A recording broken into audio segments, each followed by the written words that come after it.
All right. How's everybody doing today? I am ecstatic to be here and a part of the Inclusive Investment Summit, and I hope this event continues to go on and on and on. We've had some terrific speakers today, and I appreciate you all joining the Can I Trust You? How Investors and Founders Engage. So one of the things that I like to do whenever I start a conversation is I like to create space for context. So before I get started talking about who I am and what I do and some ideas on how I think that each of us that are seeking investment should approach acquiring that investment, why give up equity in your organization in order to acquire that investment, and what should be expected of you. I want to share a quick video. Some of you may have seen this before, and it's not the video that Partners in Equity has in the expo room, which I definitely want you all to check out. But it's a video of work that we did in 2020 and really sets the stage for why equity is an imperative for Black and Brown communities.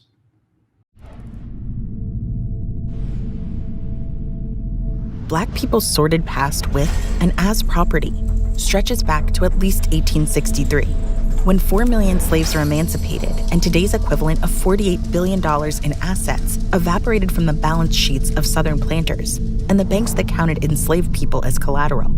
Since then, the restraints on Black economic mobility have grown more subtle, but no less effective. The Wilmington insurrection and the Tulsa massacre cost 500 plus Black lives, and today's equivalent of $250 million in Black wealth. The persistent impact of redlining has cost Black families billions in wealth, despite being outlawed in 1968. The foreclosure crisis cut Black household wealth in half. And then there's COVID, which beyond the human toll, closed 41% of Black businesses in 2020. Events like these, compounded by the structural headwinds of Jim Crow, mass incarceration, and the Black-white appraisal gap, explain why white household wealth is 10 times Black wealth, and why median Black wealth is forecast to fall to zero by 2053, unless there's a fundamental shift in the way Black wealth is created and sustained. However, as the saying goes, pressure makes diamonds, and the journey of Black ownership and wealth in America has yielded one of history's most entrepreneurial people. The Black American is uniquely entrepreneurial, with a 50% higher likelihood of starting a business than the average American. As we chart the course of our recovery, realizing the promise of Black entrepreneurship represents one of our best opportunities to rev the engine of economic growth for all communities. With this in mind, Brazil NC and its allies encourage policymakers, funders, and partners to invest in Black business ecosystems at scale. Instead of debt that weighs Black businesses down, we must provide equity-like capital that propels them forward. Equitable access to public contracts and private sector supply chains, and the right advice at the right time are mandatory to ensure that the 41% of Black businesses that went away during COVID not only return, not only thrive, but drive this new economy.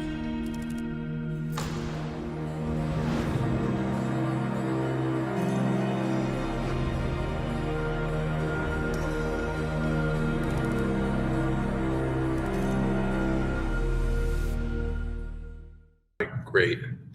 So I appreciate you all taking the time to watch that video with me. I think it's really important that we understand the challenges that are historic to particularly Black communities in this conversation, and how we ensure that we create more equitable opportunities for businesses, particularly to gain access to the support that they need to thrive and really scale in an environment where scalability has historically escaped these communities because of disproportionate investment in businesses that do not look like these communities primarily. So again, my name is Wilson Lester, and I am the co-founder of a group called Partners in Equity here in North Carolina that is intentionally focused on creating an opportunity for Black business owners, Brown business owners, and Indigenous business owners to acquire the real estate where they operate. And focus that way because we often talk about gentrification in neighborhoods and homes turning over, but we don't talk about commercial displacement in a meaningful way. And the reason that we're fighting against that is because of this number right here, 2053. You saw in the video that there's documented empirical research that demonstrates that Black and Latino wealth in the US will be a median of 0 by 2053. And we have yet to really understand how the impact of our recent pandemic has reduced this number to a much sooner date. The majority of the US will be Black or brown by 2040, which puts this community particularly at danger of being severely impacted for generations and generations to come if we don't have individuals and groups that are focused on resolving this challenge and creating more opportunities for wealth creation. So I've partnered with my band of brothers here, Talib Gray's Bands and Napoleon Wallace, to build Partners in Equity that really goes out into this community of impact and social impact investors to identify capital that's aligned with what we're working toward. So today I really want to focus in on the word equity as it relates to finance and really unpack several things that you should really think about as you're approaching an investor and understanding what you're trading and why you're trading, and hopefully you're discovering people that are aligned. So equity, what is it? Put simply, equity is ownership of an asset of value. That asset could be shares in a company that is producing meaningful revenue. When I say meaningful revenue, I'm talking about year over year activity or IP, intellectual property that's valued in the marketplace that company has identified and created and is now selling or licensing. That is what equity is in the finance term, ownership of an asset of value. All right. But to engage an investor, to engage a founder, is all based on trust. Particularly with private equity, foundation equity, it's really a basis of trust. And it's hard to have a meaningful relationship between these two parties if trust doesn't exist.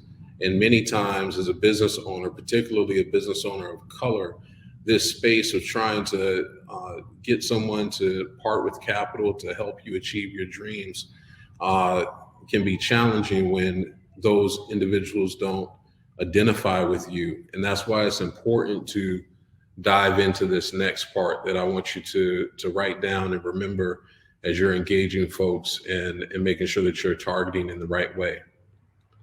So your expectation is as good as your ability to identify the right investors. So if your expectation is that folks should invest capital into your business, you really have to do a good job of identifying the types of investors that you should be in front of. It is an enormous industry.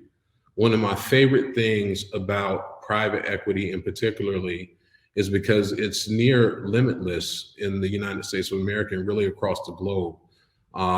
Earlier in my career, I worked in providing capital to small business, and I always felt like I was in a competition for dollars because it was either grant-based or I was trying to source money from the same pot as other individuals and other entities. But in this space, there's so much capital. It's really the competition is less, but the legwork on finding the right investors is more challenging. So really targeting the right investors is essential to your pathway to achieving investment. So things that you should ask yourself: can they contribute to my brain trust?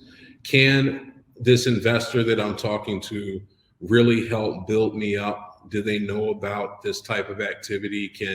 Are they accessible? Will they allow me to ask questions? Will they be a partner? Will they be more than just a contributor of capital? Will they really talk with me about different aspects of my business as I scale it while their capital is engaged? Is there an opportunity for additional capital from this investor as I scale, or sources of capital? This is really key. So let's say I took on $100,000 at one stage in my business from an investor. Would that same investor be able to contribute $50,000 to my business, or be willing to discuss contributing that kind of capital to my business down the line? As we've grown, we've acquired more human capital assets. We acquired more relationships that are allowing us to provide our services or product in a different way. Would they be for me in that? And if they could not provide the capital, do they have the kind of network where they could pick up the phone and call another entity or individual that has alignment with what it is that I'm doing, and may be willing to contribute additional capital as I continue to build this organization? Third question, does their portfolio look like me in terms of industry, age of business, and physical demographics? So what that's saying there is, if I am in the hair care industry in terms of designing hair care products, if I'm talking to investors that have no familiarity with the space, particularly any familiarity with the multi-billion-dollar industry that Black hair is, and I design products for that, how can I expect them to really fully understand the value beyond the Black and white? And many times when these investors are making the decision, the Black and white is important, but if they don't know about it, it's hard for them to make that decision. Also, are they used to dealing with a business that's my age, meaning that I have a significant amount of experience because I've been doing this quite a while, so they don't need to be as handsy as they may be? Or I'm young in it and I need them to be a little bit more hands-on, or I need them to at least understand the nature of a scrappy business that is really getting off the ground and needing a different kind of support? And also, do they understand my physical demographics that I identify with? Are they understanding of that? And do they have folks in their portfolio that look like me? It's an important question to ask yourself and ask of the investors, or at least research on the investors as you're talking to, if you happen to get in a room where you can be firsthand with these people and talk to them and have a conversation and possibly even pitch your deck. Does the investment team represent my background or lived experience in any way? Can we relate? This is so critical, okay? Because if you do have an investor that's engaged in all the other areas that I discussed, but maybe doesn't really represent you or have a team makeup that represents you and your company, it can be hard to relate to that investor in a meaningful way where they'll understand some of the nuanced challenges that you're experiencing, particularly as a business owned by a person of color or a woman-owned business, where they just can't identify with that. And I'll tell you the truth, the majority of the industry, which you can probably assume, is white males that are in between the ages of 30, 45, on the level that is on the mid-level, and in some cases even on the senior level, but they may not relate to a 25-year-old African-American woman or Latinx woman or Latina. They may not be able to relate to a group of friends that grew up together and have a great business, went to HBCU, and now have a great company that's making pizzas, and they want to open pizza restaurants up all over the Southeast. This is a true story, and I'll put the link in one of the sessions later. But are they going to be able to identify with these kinds of businesses and understand where they come from and their background? Last thing is understanding that patient capital is more than a chronological timeline. Okay, so I work in the space of patient capital, and we extend equity into companies for 10 years and sometimes even longer, okay, with no current returns, meaning no money paid out to us as investors on an annual basis until that horizon that we identified at the beginning. But patient capital also can mean just an understanding of how times change and expectations can change. Some folks and some investors may be rigid to what you agreed to initially, and your company may not be able to produce that to no fault of your own. Maybe you're facing something like what we just experienced in the last 2 years. Maybe you're facing something worse that is impeding your ability to do business. But understanding that you're engaging with investors that are in it with you and their capital is in it with you, and they understand that times change and people change and industries change, and they are part of that ride. So those are the 5 top things that, as a person seeking capital, I think that you really need to understand before you get in a conversation with investors expecting something different without having really vetted whether or not these investors align with who you are and these key points that can ensure that you get capital that can be meaningful for your organization for a long time and really help you achieve the goals that you've outlined for yourself. Now, part of that trust is on you. So now that you know what your parameters are, here's what you have to do on your end for the investor. Deliver what you said as you said it, and over communicate. So that means that if you take on capital designed for a specific purpose, that every day you are intentionally utilizing those resources to meet that end. And as I said before about patient capital, if things change, the cadence of your communication with your investor is so fluid that they can almost anticipate the changes and there are never any surprises. So you have to over communicate with your investor, even if that's just a brief weekly digest or bi-weekly digest that you just send out saying, hey, here's what's going on. Here's the activity that we have, not necessarily specific to them because you may have multiple investors, but you just want them to understand what's happening in the company in real time, what your human capital is doing, what your social capital is doing, and what you're producing in a meaningful way.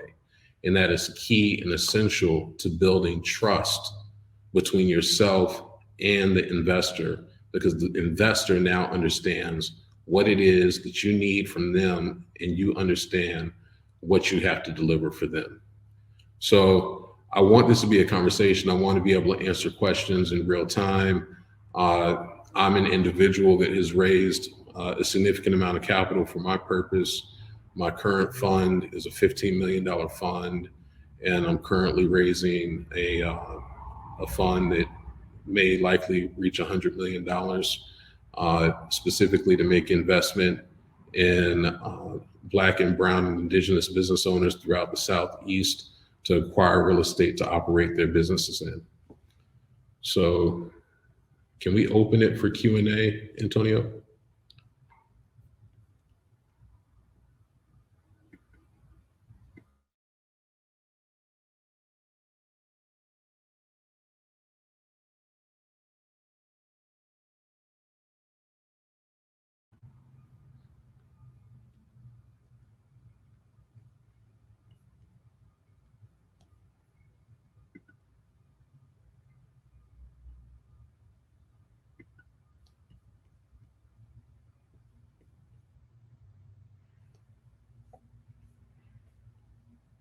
Or maybe we can drop the questions in the chat.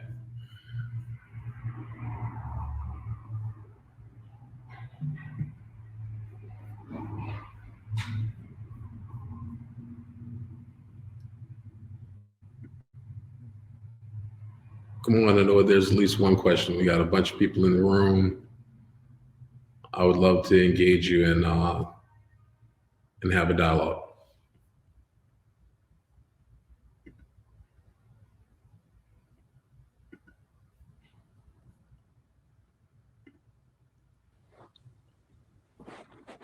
Go ahead, Corey. What's your question?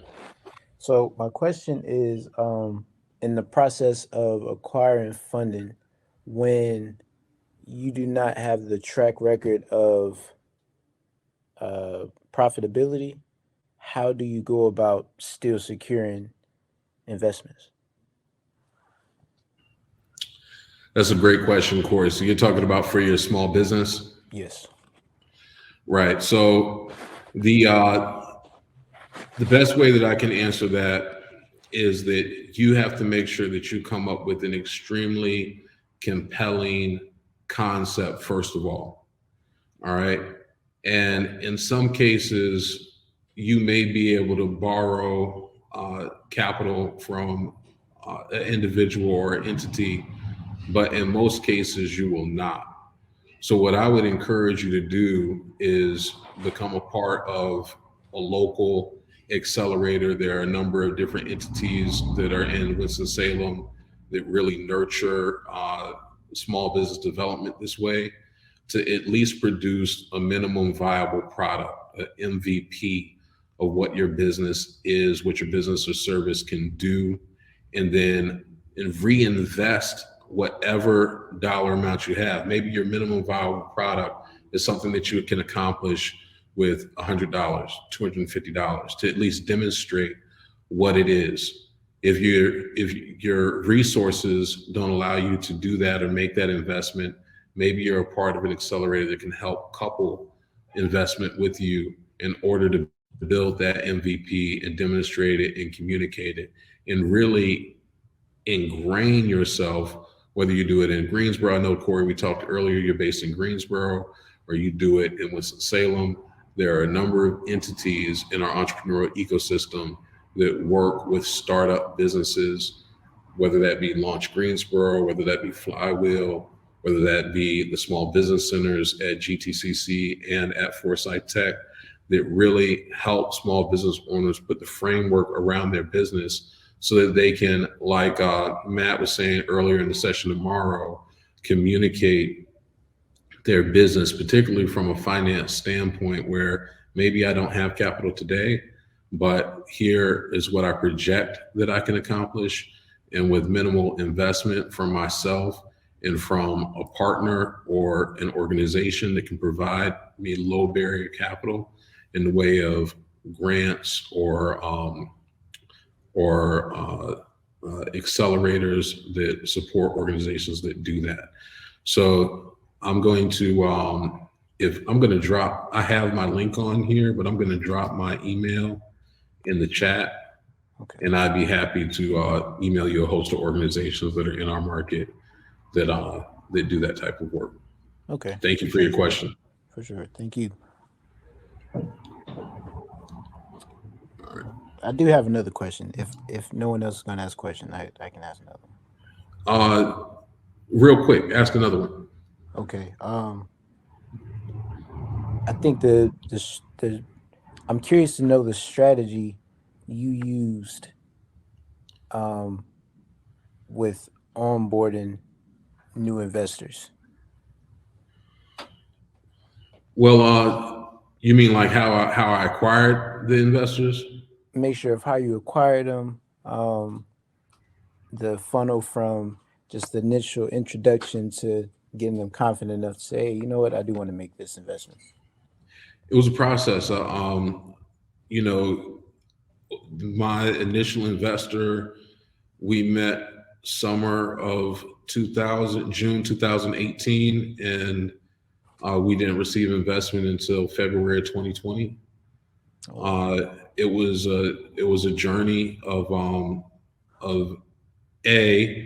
building a rapport with the entity first, and then myself and my partners getting in the room and jamming on what we thought was the best and most viable opportunity for investment, vetting that with our peers and partners and potential partners, and then pitching it. And once we pitched it again and again and again until we created a groundswell of support that obviously pushed us over the edge to start receiving investment. Makes sense. Thank you. Thank you for your question, Corey. For sure. Any other questions? Love to bring somebody else to the stage.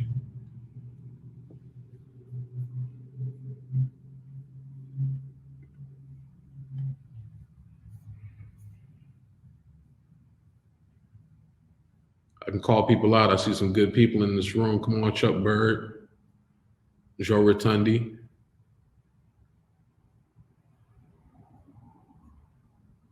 Kasim, you can get back up here. Sue, I see you. Dr. Shante is coming to the stage.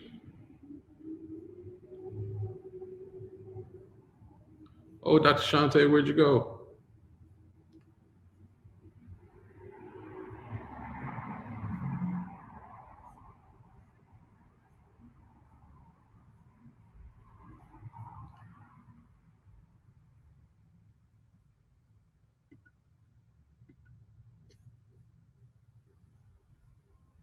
Additional questions?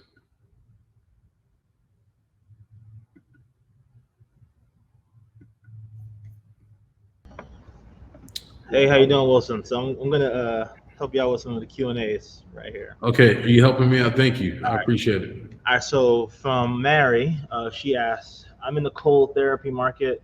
There's not a ton of current investment, but the market is set to grow with the aging population. Where should I start finding investors? Say the first part again, the what market? The cold therapy market. The cold therapy market with the aging population. Where should you start sourcing investors? Well, do you mind? Can I ask where is she located? Mary, if you're in the chat, can you tell us where you're located?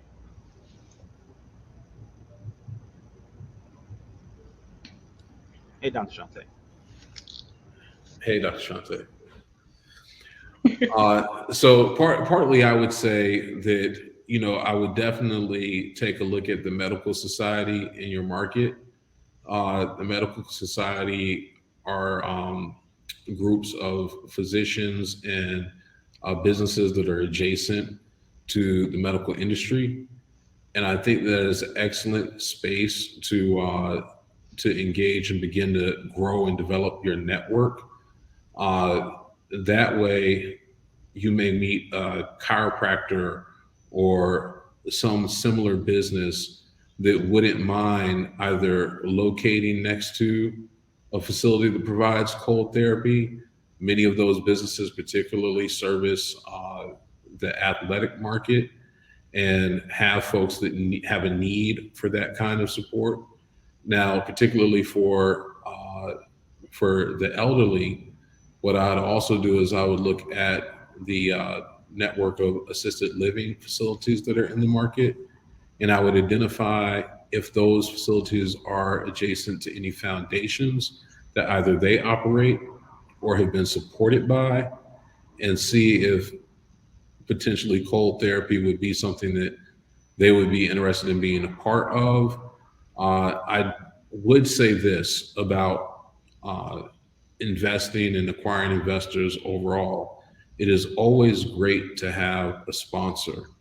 A sponsor is an individual that can help make the connection and help make the introduction so that you can avoid cold calling an entity and trying to pitch your concept or your value that you're bringing to the table. If you can identify that, I think that it goes a long way. But going back to what I answered for Corey, don't anticipate it right away. If you are building a relationship, build a relationship with the right people that can put you in the right rooms and advocate for you. And over time, you may have an opportunity to receive investment to support your business. And that doesn't just go for cold therapy. That really goes for anybody that is seeking private equity.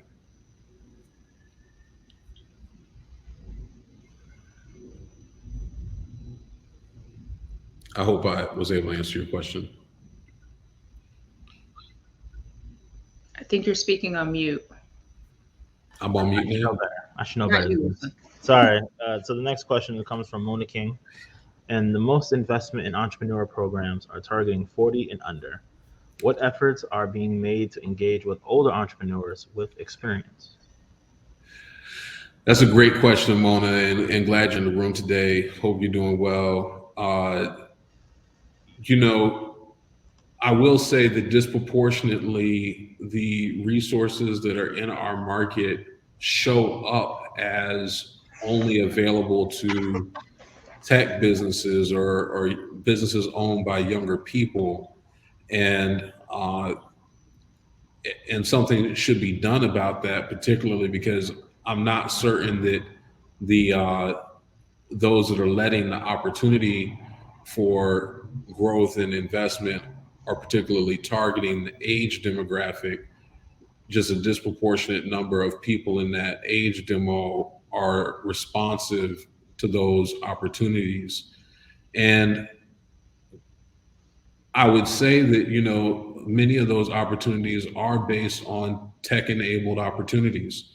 And that goes back to what I was saying earlier about being sure that you're targeting resources that invest in opportunities like yours, making sure that you're targeting organizations that invest in an older entrepreneur. Like case in point, our business partners in equity, we don't invest in businesses that are younger than 2 years in age and have established revenues for multiple years.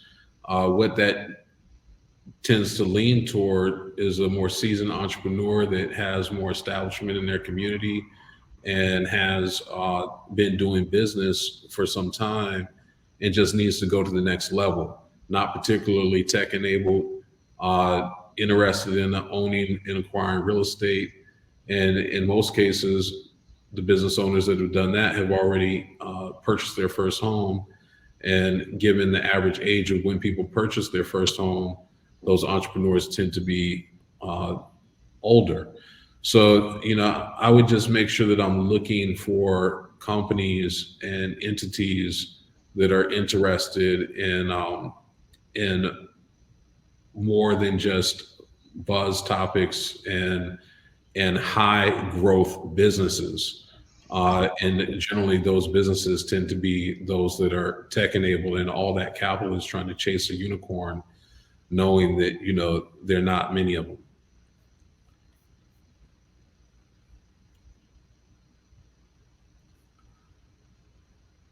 You're back on mute. Sorry, guys. So Qasim is next. What are the specific nuances involved in raising money for real estate versus raising money to invest into startups? And it's a two-part question, but that's the first. Right. So for me, I did not choose to go the startup. Our team didn't choose to go the startup route. We were looking to do something very specific, and that was to fight commercial gentrification in markets that are predominantly represented by Black and brown populations, and to proliferate a more significant percentage of ownership of commercial property in those areas. So what I would say is that, we had to focus on folks that were interested in investment that was a little bit safer, because startups are a little bit risky, but our investments are backed up by real estate assets. We also had to focus on social impact investors and people that were willing to commit a significant amount of capital for something that may not yield them a very high return in terms of profits, but would yield a significant impact in the position of communities around the United States of America that are historically disinvested or disproportionately not invested in. So, we had to source that, we had to find that, and we focused on social capital versus just private capital that is in the marketplace.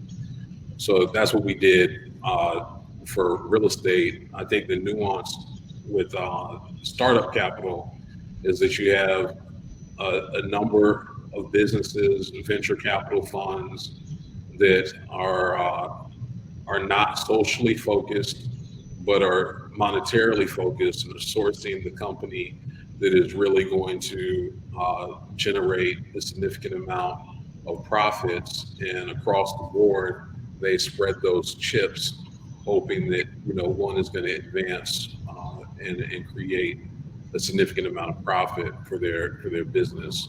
I think there's more capital in the marketplace for that, less capital for social impact organizations, though we're seeing growth in the social impact space of venture funds, much like Equilibrium. All right, and there was a second part. Says, how did you focus your approach to use the 5 key points of advice you shared with us? How did I what? How did you focus your approach to use the 5 key points of advice that you shared?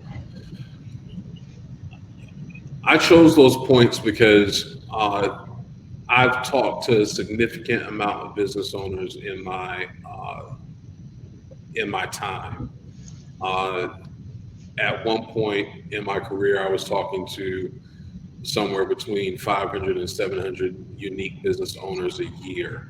And I was listening to each of their stories and each of their approaches to me as the person sitting on the other side of the table that could potentially provide them capital. And these are the things that I think that the ones that were not successful were leaving out of their process of evaluation when they approached the door.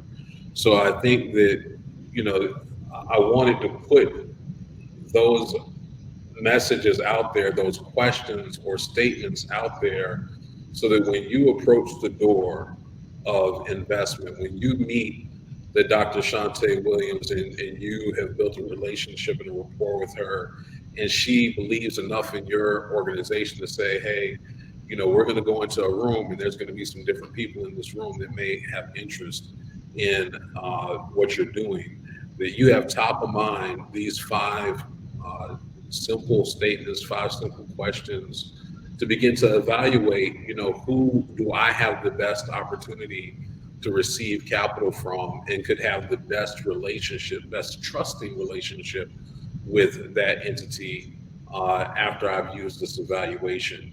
And I think that what creates skepticism is not knowing the right questions to ask on the part of the individual that's seeking capital. The benefit to acquiring capital is you have the opportunity to scale your business faster. The comfort level with doing that is based upon your awareness of who your investors are and their alignment with your purpose and mission as an individual in the company. Okay, so we have a few more questions. Okay, I'm gonna jump in. I have a question. Go ahead, So I love all 5 points, and I'm just curious, if you've done all these things and you're a business owner, how do you unravel, or what's the best approach if it's not working out between you and an investor? How would you suggest the startup or the person start having or addressing that situation before things completely implode? That's a great question. And about every 60 days at Partners in Equity, we do a new operating agreement with different entities that we're investing in. And I'm not talking about with the same entity, but as much as I have done that before, doing it now, it's just so in front of my mind that it is always important to think everything through in the beginning.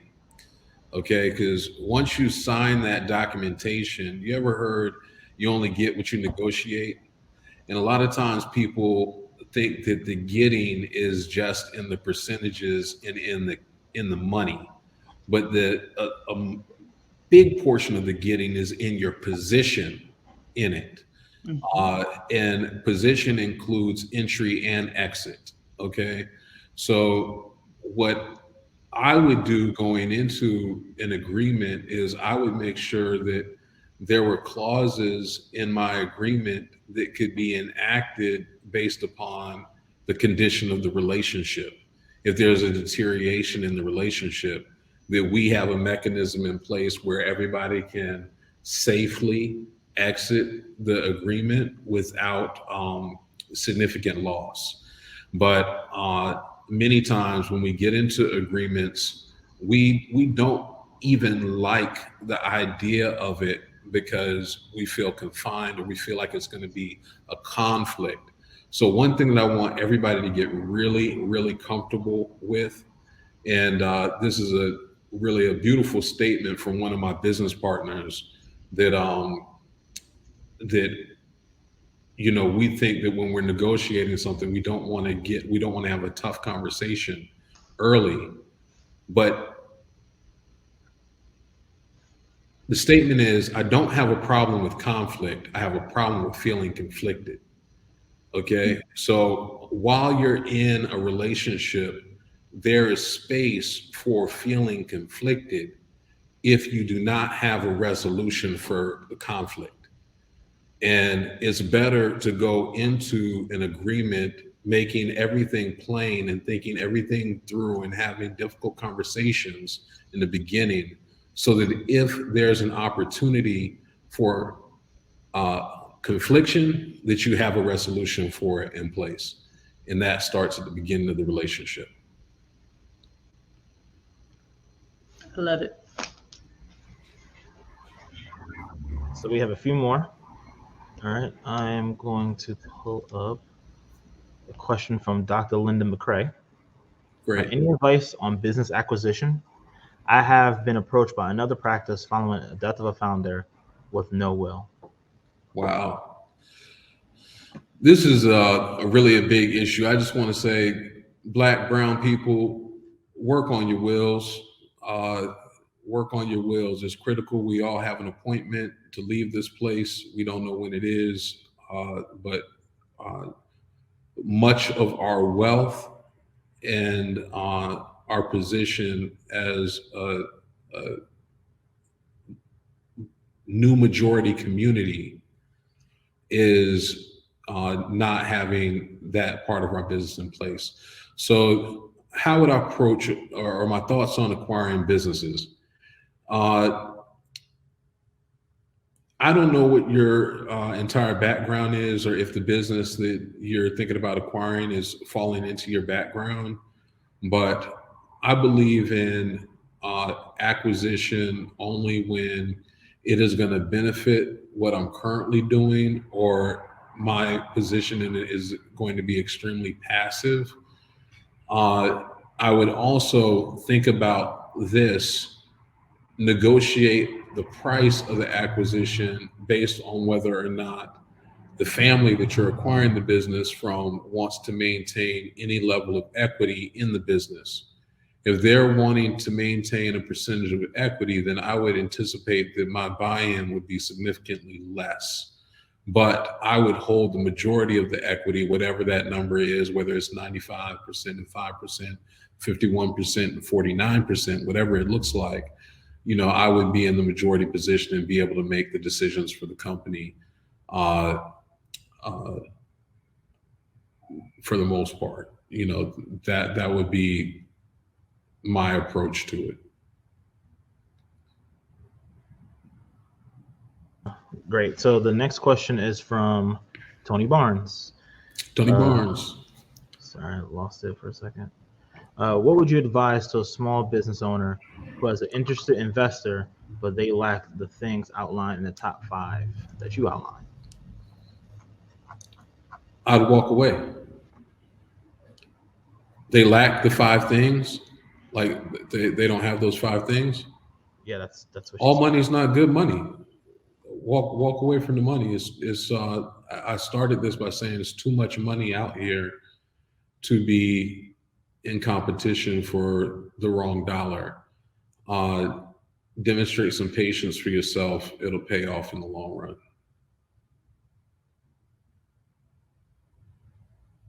Great. So we do have a few more questions, and we have a couple more, a little bit of time for those.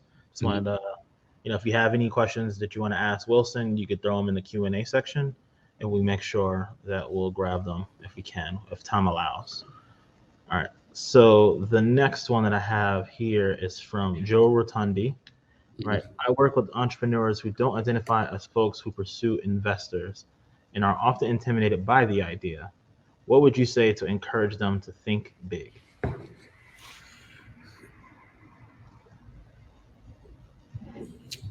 That's a great question, Joe. And I know exactly, and have engaged businesses that you work with, seen some of those folks walk away from opportunities.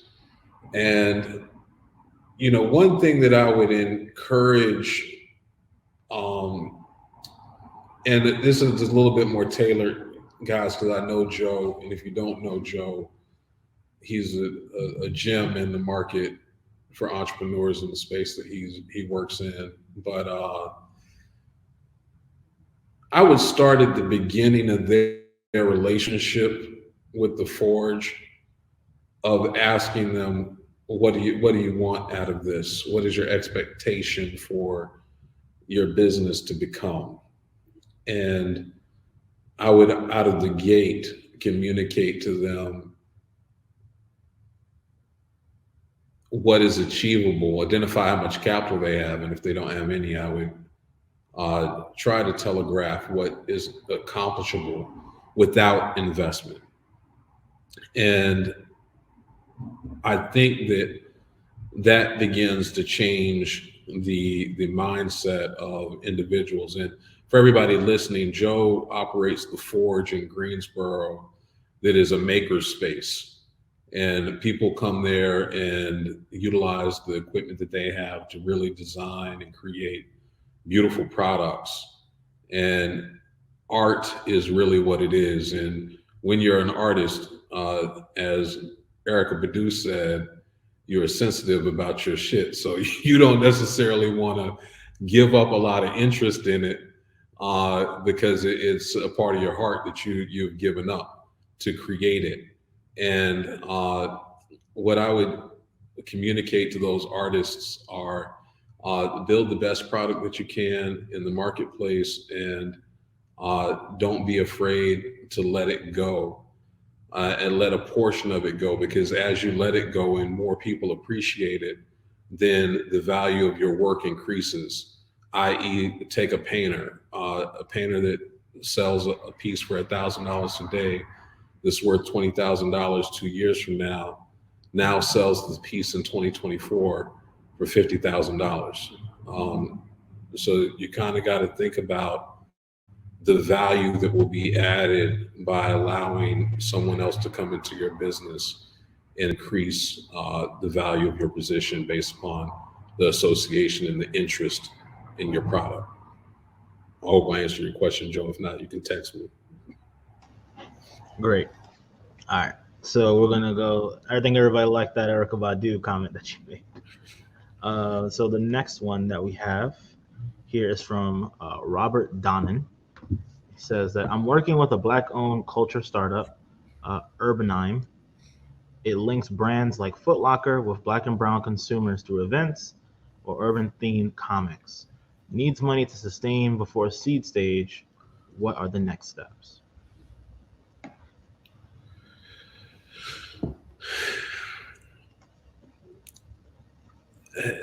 I think it's important for me to understand, have they had any success in connecting the businesses with the consumer?